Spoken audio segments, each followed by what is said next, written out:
For headaches and migraines, you basically treat them the same way. I believe migraines are just a slightly stronger manifestation of the headache phenomenon. And so if you've ever heard of the term cervicogenic headache, it just means a headache produced by a neck problem is really what that fundamentally boils down to. And so whenever you're checking somebody that has the migraines or headaches, you're trying to find the spot on their neck that when you push on it recreates the headache pain. Or in some cases actually decreases it, but you're looking for a change in the headache. So if they happen to have it right there in the office and I find a spot that I push and it increases it makes their headache come on, or decreases their headache if they have it, then I know I'm in a good spot. So what a cervicogenic headache basically is it's, you got to understand how the facial sensation works is that, I'll try to do this real briefly. You have in your brainstem, you have a trigeminal nucleus. It's a longer, thin nucleus that handles all facial sensations. So when you get hit with a softball, the sensors here detect injury. That injury goes into this trigeminal nucleus here and then gets relayed to the brain as pain. That's where you actually feel the pain, is in the brain. But other things can activate this trigeminal nucleus, just like the softball hitting your head. And that can be irritation in the neck or even up in the traps. So it is a fake headache that you have, but it feels oh so real, just like getting hit with the head with a softball. So what you got to do is you got to just find where it is on the person. So this is how I just find it. You just palpate and you just feel, and when you find the spot, you know you've got a good thing, then you go laser it. And I usually laser these things face down because with my system, it's the easiest way to do it. So if I was just feeling here, I just kind of hold the neck. I really don't do much with hold the head. I don't do much with it. And I come in here and I feel some tight areas right through here. So I find a spot, I hold it. Now, if they say it hurts, if it hurts too much, let up a little bit. You don't want to inflict a lot of pain, but you want them to notice it and you want to see if it gives them a headache. So does this give you a headache on your right side? Yes or no, Mark? No. No, okay. Now, I don't think you even deal with headaches, right?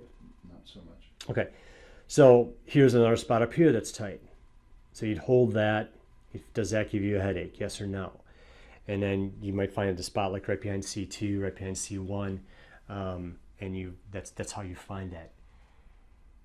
Now, it's not always going to create the aura feeling, but it will create some of their headache feeling. Oftentimes, these people with the migraines will start getting this cervicogenic headache effect before they even get the auras. Some people will start with the auras, but it's still from the neck. It's above me to understand all this, but at the last seminar, that's what they were talking about too, is that the migraines are nothing more than a more intense version of these cervicogenic headaches.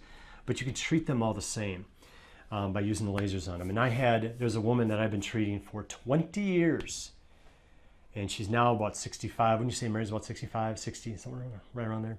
And for 20 years of adjusting, I have not made a dent in the headaches and migraines that she's had since she was 19 years old.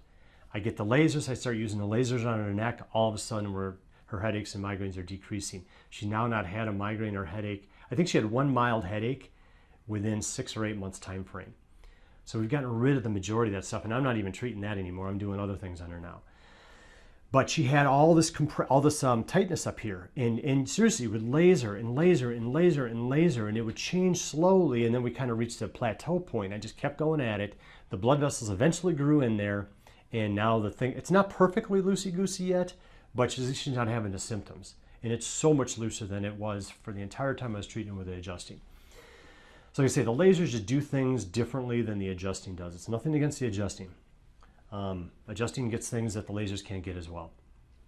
But that's how you evaluate that. And you can check the suboccipitals, just wherever you have through here that creates a headache, recreates their headache pain. And in the moment you let go, the headache usually goes away.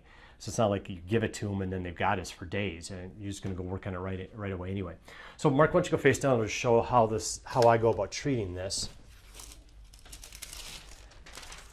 So again, I do a face down and it's really simple. You just get the collars down as best you can. Yes, the lasers will kind of go through it, but why have any impediments if you don't have to? And can you start that for me? There you go. And then just go right like that. That's it. So I make sure this is kind of in the center. And then on the sides, I just find Okay, is that tight? There, it's tight right there. That was one of the spots that might have given him the headache. So I get the laser right on that. Easy. And same on the other side, find the spot that's tight over to feel a tight spot there, Mark? Yep. Yeah, so that's where I would go. And you can recreate this with a person sitting down there. I mean, if you want to push on the spot and see if it gives them the headache, you can, but they've also got their face mush now on a table, and it's a little different thing, so it's some other stimuli there, but you can still test this here. And they'll go, oh yeah, that's the spot right there, because they know their headache spots. A lot of people will know where they need to push because they can get a little relief by adding a little compression to that. And that's all you do. And if it doesn't change quickly, just stay with it and keep working it. Oftentimes you'll have to get the stuff down here too, and I kind of already alluded to that, but you can just bring these down here and get these muscles through here. And then this stuff, you see he's got tension right here. So if I just did this for 10 to 20 minutes, maybe half an hour, a lot of this will loosen up through here. And a lot of it stays loose. It really does. It's very fun. And what people will sometimes notice is that the spot they were initially complaining of, that will go away, and then they'll feel the pain somewhere around it. And that's just one of the other tight areas that they had that they didn't even know they had. So you've got to get that as well then after that. But they're happy that their original pain they came in with is gone because that was the worst one. And that's it with headaches. The only other thing to consider with headaches is the scalings right here. And I'll plop the video in to do that. I'll add that to here just to show how to do the scalings into this headache video so you can see how to do that. Those are the big things I find with that. I had one person one time that I'd worked on for a long time, and the only thing I could not get rid of on her was this left upper neck pain and headaches that it was causing. And I was frustrated with it. And I just felt everywhere. I didn't find anything that was any muscular stuff that was really tight other than right up here. But I found the back of her knees were really tight. And when I went and worked the back of her knees with the lasers, I came back up and felt this thing, and the whole thing just had freed up like I'd never seen before. And it has to do with the myofascial connections of the calf, hamstring, sacrotuberous, erector spinae, all the way up over the gala aponeurosa, all the way to the eyebrows. That's all connected fascially. And by working the back of her knees, is the only thing I found that was tight. That really actually gave her a lot of relief.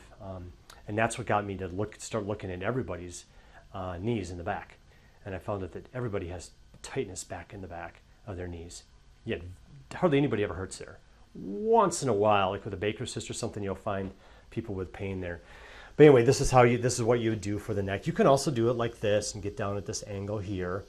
If you want to go down more there, it just depends on, again, where they had it. If it's all suboccipital, get up here in the suboccipitals and get that.